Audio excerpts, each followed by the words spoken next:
I think people get caught up a lot of the time, like when we're trying to find a spiritual life, like religion or something. All these different religions get mad at the other religions when they're really talking about the same thing at the end of the day.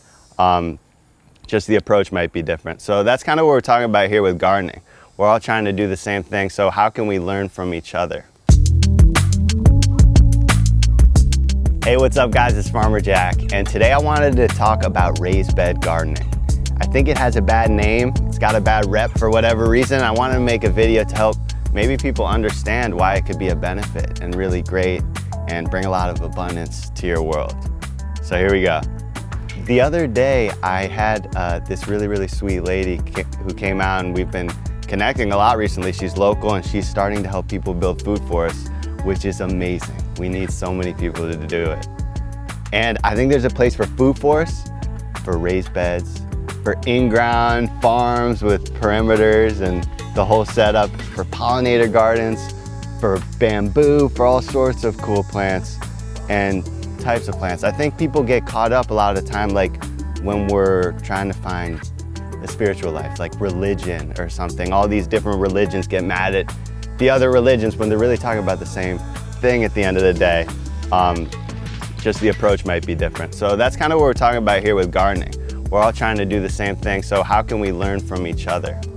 So the first reason is filling it up with really great organic matter, compost, soil. This is what you need for plants to thrive. If you don't add that when you plant, the plants are gonna struggle. So if you did that without raised beds, you need to add a lot to that soil, in my experience here in Florida, because it goes away really quickly. There's not really a lot for the nutrients to hold on to.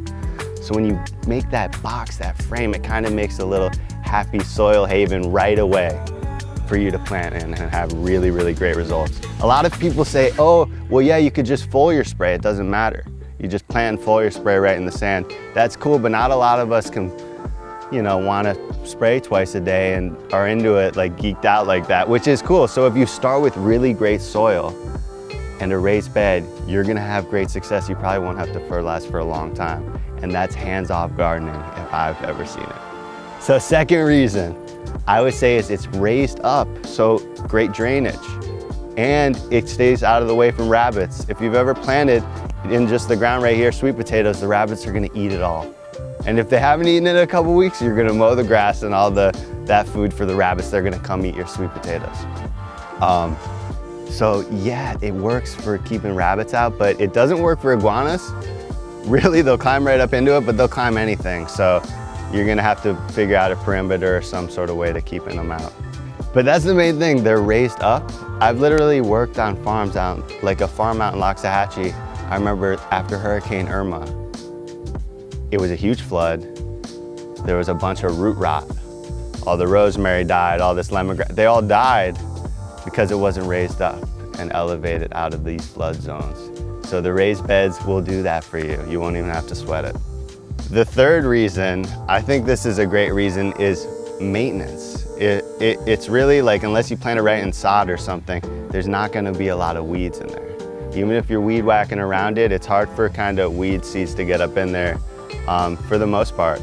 If you're doing it right in ground, I've spent days of my life pulling grasses off of like crops, because the grasses will start to grow because nature persists, and we have to try to get our crops to win. Our domesticated carrots over there take it forever. The grasses want to just take them over. It's a lot of work, so you want to see that through so you're not struggling.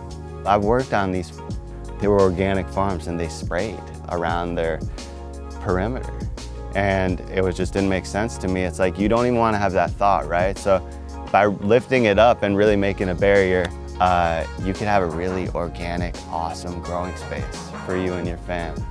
I want to give shout out to David the Good, actually, because he's the man, and he's all about no raised beds, just in the ground, permanent beds, but just building the soil there. And I'm all about it, and I love it. I respect him. I drove all the way up to Gainesville with the homie to see him speak. He has a ton to offer, but I wouldn't dismiss raised beds and what they have to offer. because I think you can get a lot of rotations of a lot of stuff and save your seeds potentially and have it being really, really sustainable.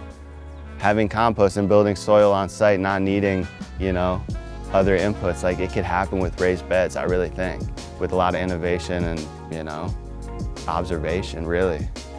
Like, so our clients have salads every night of the year. Sometimes I say, they're like, wow, after COVID, this one lady, she was like, I was eating salad every night and it was like her comfort, you know? It was amazing. Like, and I didn't even see her garden for like 6 months before that. And that's probably the power of raised beds and strong soil.